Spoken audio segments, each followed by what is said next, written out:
Edition of the London Session Open. Today is September 24th, 27th, sorry, 2019, and it's 10:30 a.m. in London when I'm doing this market update. We're going to take a look at the markets. We're having some interesting moves, and we're going to talk about gold, which is actually creating a major head and shoulders pattern, which suggests a decline to 14.15. But of course, also going to follow up on some other head and shoulders pattern and some other markets that we discussed, like the pound versus the dollar, which is really close to reaching that target we talked about in the last few days. Before we start though, as always, I need to stress that trading financial markets unfortunately is high risk, and we may lose all of our invested money as well. I'm going to share with you guys my view on the market, and this is to help you, support you to make your own decisions. And it's really important that you have a good grasp of sort of basic support and resistance, stop loss orders, and other order management systems. Of course, I'm here to help, and hopefully after a few sessions you can better understand how I analyze the markets. And why should you listen to me then? Well, I've been doing this for quite a few good number of years, and I actually belong to the group of people that do not lose money when they invest. I've been not always been profitable, but since 2014 I'm profitable and doing rather good for myself. Not every year, of course, I make money, but since the 2014 I am grossly exceeding benchmarks like the S&P 500. Okay, let's begin, and we're going to begin with let's begin with the pound then. So what's happening today then? Well, we have a few headlines out today. So we have the thing that triggered that initial push there is technically it's just a dovish compliments by Bank of England, not the official one, but Saunders, and that's in the pound lower. In essence, what they're up to potentially cutting interest rates, and that the next likely move could be a rate cut, and that is something, and that could happen even if a no-deal Brexit would be avoided, and that is causing the pound to slide. And the pound was already bearish to begin with. A few days ago, we said that a break to this level here would trigger that head and shoulders pattern. I'm short myself, and I'm up a bit here, and this is your first profit target area. Head and shoulders, just a simple head, left and right shoulder, and this was the break to the neckline. As well as I've been talking about it for quite some time, if you're looking from a bigger picture perspective, on the daily, you know, the market was about to hit overbought levels when we reached these levels here. And from a technical point of view, you have that long-term trend, which is downwards. And sometimes what happens is that there's no necessarily a major news that's gonna cause things. What's quite interesting is that on the way down here, I think this was pretty much when it was quite clear that Boris Johnson was going to become the next PM, and then he said, "Oh, we're going to get out of a deal, like whether you like it or not," sort of. And then, as the market was at its worst, we were pretty much down at these levels. But then what happened is that the UK government managed actually to put a law in place that will make sure that the UK does not leave with no deal on the 31st of October, unless of course Boris Johnson wants to break the law again. So what's going to happen here, most likely we will get that extension, and then what Boris Johnson wants is a general election, and that'll probably going to happen October 31st. And the reason, there's a lot of stuff like back and forward, like PM Johnson says that why don't you want to have a general election now? And it is because people don't trust him, and it's quite clear why people don't trust him. So I don't understand why they keep on banging on that. Any strategies would suggest do things afterwards, and then if he wins, it gets the majority, you will have probably an exit, and that's what maybe what the market is pricing in now. I'm not really sure. But what we do know for certain is that there's going to be a bit of uncertainty, and I personally think there's not going to be too much uncertainty until after October, when you see the new general election, probably November. So technically here, the chart is telling us just to sell, and that's it really. And we're about to reach that target. Nothing wrong really with peeling off a bit of that position right now if you want to book some profits, because as you know, the markets are just, you're up a bit one day and then you're sort of losing money the other day. So It's a bit of a tricky situation here, but I think in the longer run, I think there's gonna be more weakness going forward. The new trend funding level a few days ago, I think, was up here. I was started out here, now it's here. And realistically, if we just go up to the sell point and the first fib here, most likely people will try to sell again. We don't have an extremely strong, compelling economic theme, except maybe the Bank of England comments and things like that. So again, probably go up, and then probably people are going to sell here. I think we can probably push this down a tiny bit now. And in the longer run, I think we can go down lower. I think we can reach maybe 2080 or 2020 or something like that. All right, this is the euro, and you know what? I talked about it yesterday, and I'm going to talk about it today. This is not the time to sell. Not at all. Not at all. You might not see clearly here. I mean, what you can see clearly here on this 4-hour chart and my blue chart is that the market is oversold. So this is a spot to book profits, if anything. And if you do want to sell, you want to sell at a higher level, maybe at 108, 109.86 or so, with stops just above this double top. That will be much better. And it's really clear if you look at something like my Andrew's pitchfork charts. We're exactly at that low, and it's very sort of intuitive to not try to buy dips. And I didn't buy dips. I'm just going to ignore this. But if you happen to be a contrarian, this is the time, because we're bouncing perfectly off that. And the reason why I don't trade this is because we're trading against the trend. But if it holds up well, and it usually doesn't hold up perfectly well, but if it would hold up well, then the pitchforks tell you we can go all the way up. So you're looking at 4.6 times risk reward ratio, which is not that bad. And the euro is quite weak, I think, against the Canadian dollar and the Aussie dollar. So the euro is quite weak overall. It doesn't mean though it can't slide lower, but this index, this technical indicator has done a very good job, and I'm gonna trust it again. And what I can tell you guaranteed, this is probably not a good spot to sell. If you do want to sell on the back of the pitchforks, then probably you want to wait for a pullback up to 110 or so, maybe 110.35. Where's definitely not down here as well, where we added dollar index. Check this out. Dollar index is at also just a whisker below is a 2019 high, and it's also very close to these levels. It doesn't mean that it can't push upwards. It feels like it's going to push upwards though. I have that feeling, and you can see that a bit in gold prices. As you can see, we're just above support. So if gold prices don't bounce now, we could potentially see a slide here, and this is very close to support. Something that is even closer to support is an update I just did on silver. Down here, you can check that out, and you can see how silver is in my buy area still. The RSI is at the very bottom, but if we trade below the September 13 low, which is 417.38, then this market could slide even further. I'll send you the link for that, and goes to my silver article. You can read that afterwards. So I wouldn't be buying the euro here, but I definitely would not sell it. What about the dollar yen then? So the dollar yen, I don't know really what's happening. Well, I kind of understand what's happening. You have all these central bank cutting interest rates, so stock markets refuse to trade lower. They sort of refuse to look at the data, even though it's not very good, and that is keeping the dollar strong, and the Swiss is weak, and the dollar yen, and the yen is a bit weak. Now, I think it's a matter of time. It's not that it's roaring back up, and I don't think stock markets are going to sort of rally massively higher either. We, in fact, starting to reach, I think, October.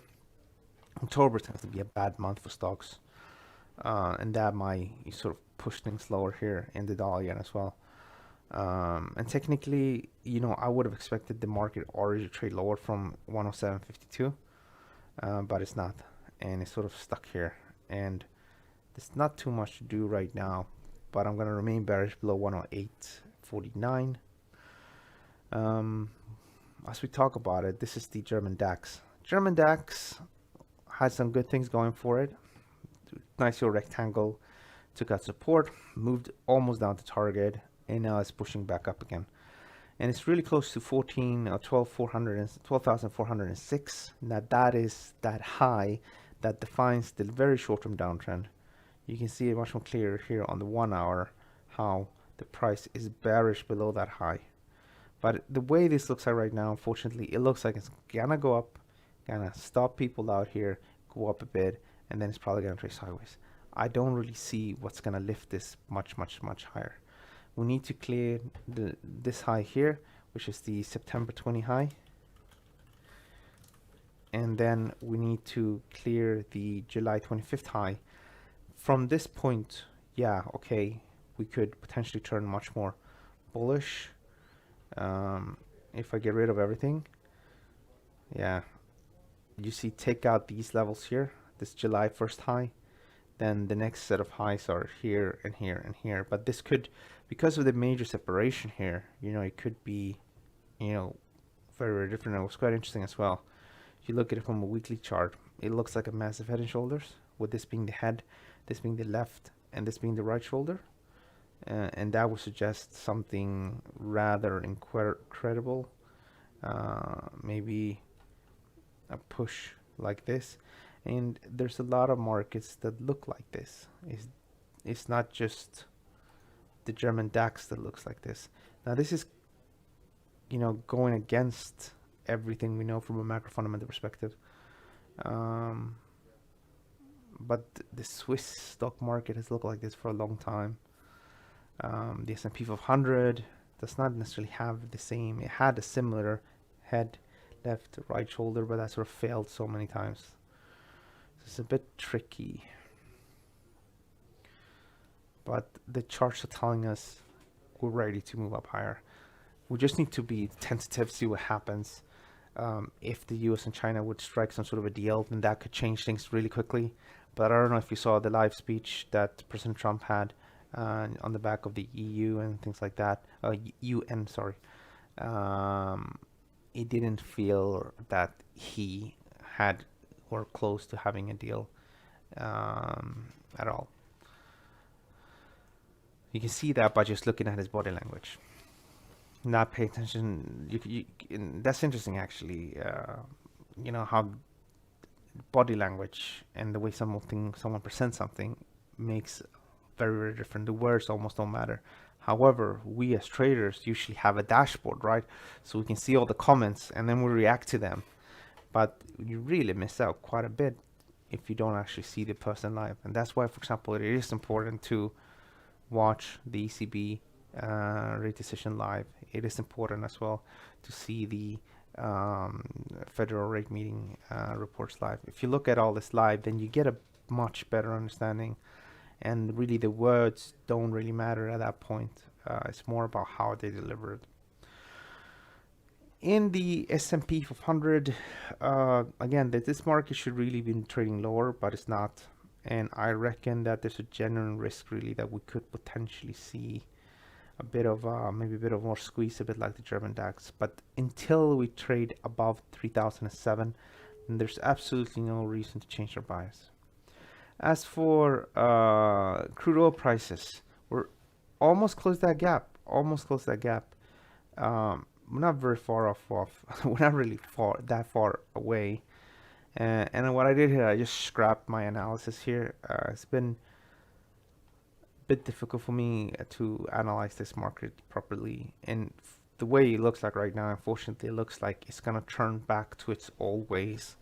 It is, however, positioned nicely for another thrust to the upside if there is some military action against Iran. There's a lot of activities happening in that region, and I think we just need to be very attentive and see what happens. Technically, you know, of course, been lifted by this long-term weekly upward trending trend line. It may be from low levels, maybe the 55, between 52.78 and 55. People might try to rebuild long positions, but I would not get excited. I would definitely not trade this unless you sort of know what's going on and you really think something's going to happen, something big. Then you can potentially build a position here with anticipation for it to go up to 60 or even higher. And there's been some reports saying that the crude oil can gain with about $100 per contract on the contract. So we'll trade to 156 if there would be a large-scale conventional war with Iran. I think that's pretty much it. This afternoon, we do have economic numbers coming out that are important.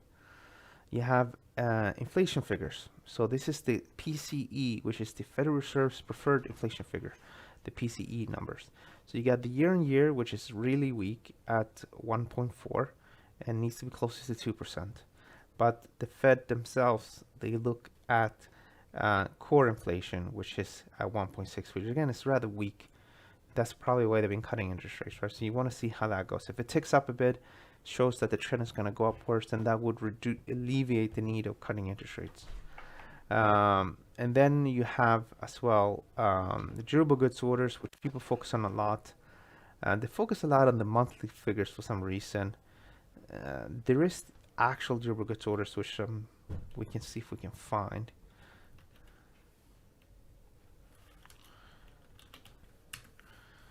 If I can find it, that would be good. People love focusing on the monthly, but it's very difficult, I think, to just do anything with the monthly.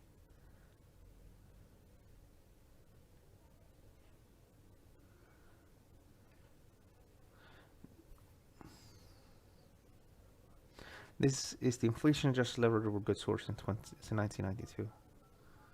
So this is actually, this should be the monetary aspects to it, and this is the last figure. So durable goods orders was going down and now appears to have stabilized. So this could be something to watch. The general idea is this: you know, ahead of a recession like this one, you would reduce buying big ticket items. So you would buy less cars, less refrigerators, things like that, less TVs. Anything that is durable would be reduced. As you can see, on the way up, though, people buy all this stuff. And this is interesting, actually. I didn't know this declined as much as it did here. This one I find much more useful than the monthly, but people love looking at the monthly. But you can see it's a very choppy sort of indicator, right? So that's something to keep an eye on. And what else? Let's go back to our economic calendar. Michigan consumer confidence sentiment. This one as well, something is super hyped, but the indicator itself has been between what looks to be 87.2 and 101, and pretty much since January 2017, it's been bang in the middle there. Super high. People were like, oh, let's buy some stocks, or let's sell some stocks. Seems to be rather irrelevant. I guess maybe if you look at a bigger picture perspective, it could make sense. But no. One of the better indicators, what we added, which is underestimated, is the initial jobless claims. Initial jobless claims has a decent correlation. When the unemployment rate starts to tick up, and when it looks like the labor market is going to peak, that's when you tend to see a major high in the stock market. And by looking at the initial jobless claims, they've been flat since, at least my data goes here from December last year or November last year. So there's no imminent pressure here that stock markets need to decline another 20-30%. Okay, let's see if you guys have any questions. We have Karamarat here. Good morning to you, sir. I hope you're doing well. I hope I'm pronouncing your name well as well. We're now on a different time at 10:30. Might change this at one point. I was about to do the webinar this morning at 8 a.m., but I decided against it. I'm trying to find a good time which allows me to post articles and also, of course, keep you guys updated. The only issue is that I'm quite busy in the morning, and that's a big issue. But we're gonna figure something out. What will be the best time to do these webinars? Okay, so we don't have any questions, so we're gonna wrap things up. If you haven't downloaded our quarterly report, then do that. Here we go. That's the link for that. It takes you to this page, and you can just click here, Q4. And here you can read about and then you can click on download now. I can click on download now because I'm logged in. It doesn't cost anything to become a member. What's going to happen eventually with the site is that some of these articles are going to be locked. Again, it's not going to cost anything, but you just need to be a member, and to do that, you just need to register, and that's pretty much it. It's nothing bad. Okay, guys, we're going to wrap things up. I want to thank so much for watching, and I hope you have some success in your trading. We're doing really, really good with GBPUSD, and maybe we'll do really good now with gold. Gold is looking really interesting. What's interesting with gold is the fact that just a few weeks ago, some nutcase said that gold is going to go up to 25,000. Reminds me so much about Bitcoin. Remember what I said about Bitcoin, right? Gold is here. People say, oh, we're going to go up to 25,000. And about Bitcoin, let me see if I can load you Bitcoin. Bitcoin, when we're trading down here, at least from a technical perspective, I turned bullish. And I traded a bit of the upside myself. Not very successful though. But I told you guys this is gonna go upwards, and it did go upwards, and I have been bullish. And then when we're trading up here on 10,000, some nutcase comes and says, "Oh, we're gonna go to 100,000." Well, every time someone tells you, throws out like a stupid number like that, it just shows that market's expectations are just off track. And many of the times, you just write these articles, you know, to get a lot of people reading them, and you know, cause a bit of a stir. But anytime people start to show signs that they anticipate like the exceptional growth to continue, then that's when things go wrong. And that little article on Twitter just feels so spot on. When was that published? Because what happened was someone published an article on Twitter, and then I literally just mentioned it, like here, while gold prices could see 25% in the future. If you actually read the article though, it's like, oh, because of inflation and this and so on, we can go up. But this happened on September 29th, September 19th. Where were gold prices on September 19th?